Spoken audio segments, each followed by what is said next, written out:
এই লোকটি যখনই কোনো হোটেলে ওঠে সবার আগে দরজার হাতলে একটা গ্লাস আর মেঝেতে একটা ঢাকনা রেখে দেয়। কেউ ঘরে ঢোকার চেষ্টা করলেই শব্দ হবে আর সে সাথে সাথে টের পেয়ে যাবে। তার ফোন যত দামিই হোক না কেন, একটা কল করেই সে তা ভেঙে পানিতে ফেলে দেয় যাতে কেউ তার লোকেশন ট্র্যাক না করতে পারে। ঘুমানোর সময় সে প্রতি 30 মিনিটের অ্যালার্ম দিয়ে রাখে। এতে সে কখনোই এত গভীর ঘুমে তলিয়ে যায় না যে কেউ তার উপর হামলা করতে পারে। সে কোনো সাধারণ মানুষ নয়, সে দুনিয়ার অন্যতম ভয়ঙ্কর এক কন্ট্রাক্ট কিলার। আজ তার মিশন ছিল এক কোটিপতিকে খুন করা। প্ল্যান একদম সোজা, বিল্ডিং এ লুকিয়ে অপেক্ষা করা আর টার্গেট দেখলেই গুলি চালানো। তখনই হঠাৎ এক নারী সামনে এসে পড়ায়, তার পরিষ্কার নিশানা আটকে যায়। কিছুক্ষণ পর অবশেষে তার টার্গেট সামনে আসে। এটাই ছিল একদম মোক্ষম সুযোগ, কিন্তু সে দেখলো তার হার্টবিট মিনিটে 65 বিট। নিখুঁত নিশানার জন্য এটা একটু বেশিই ছিল, কিন্তু এখন আর অপেক্ষার সময় ছিল না। সে ট্রিগার চেপে দিল। সে দ্বিতীয় গুলি চালানোর কথা ভাবলো, কিন্তু ঠিক তখনই সামনের পর্দাগুলো বন্ধ হয়ে গেল। মিশন ব্যর্থ হয়ে গেছে। সে জলদি নিজের জিনিসপত্র গুছিয়ে নিল। পালানোর আগে মেঝেতে পড়ে থাকা ফাঁকা কার্তুজটাও তুলে নিল। সে কখনো নিজের পেছনে কোনো প্রমাণ ছাড়ে না। সে তার ইলেকট্রিক বাইকে বসলো আর পুলিশ আসার আগেই সেখান থেকে হাওয়া হয়ে গেল। রাস্তায় সে বন্দুকের ম্যাগাজিন ফেলে দিল, তারপর নিজের ব্যাগটাও ফেলে দিল। সে গলি দিয়ে এমন সব রাস্তা ধরলো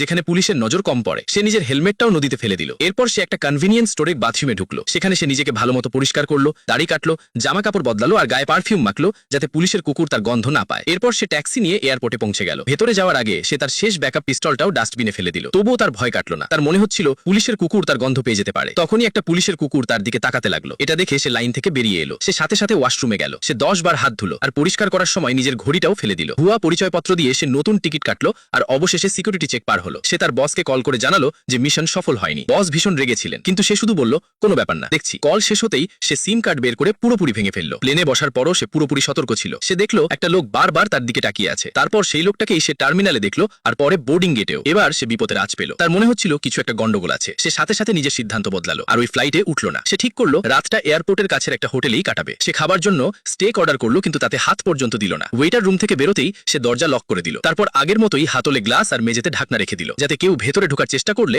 সে সাথে সাথে টের পায়। সে সুরক্ষার জন্য স্টেকের ছুরিটাও নিথের কাছে রেখে দিল। রাতটা কোনো ঝামেলা ছাড়াই কেটে গেল। সকালে উঠে সে সবকিছু মন দিয়ে চেক করলো। তার কোনো বিপদ মনে হলো না, তাই সে হোটেল থেকে বেরিয়ে পড়লো। কিছুক্ষণ পর সে অন্য একটা ফ্লাইট ধরলো আর কোনো সমস্যা ছাড়াই নিজের শহরে পৌঁছে গেল। সে তার পিকআপ ট্রাকে বসলো আর বাড়ির দিকে রওনা দিল। রাস্তায় সে কয়েকবার পথ বদলালো যাতে নিশ্চিত হওয়া যায় কেউ তার পিছু নিচ্ছে না। অবশেষে সে তার গোপন আস্তানায় পৌঁছালো, কিন্তু ফিঙ্গারপ্রিন্ট স্ক্যানারের দিকে হাত বাড়াতেই হঠাৎ তার নজর পড়লো মাটিতে। সেখানে এমন কিছু ছোট ছোট দাগ ছিল যা দেখে সে সাথে সাথে বুঝে গেল যে তার আগে কেউ এখানে এসে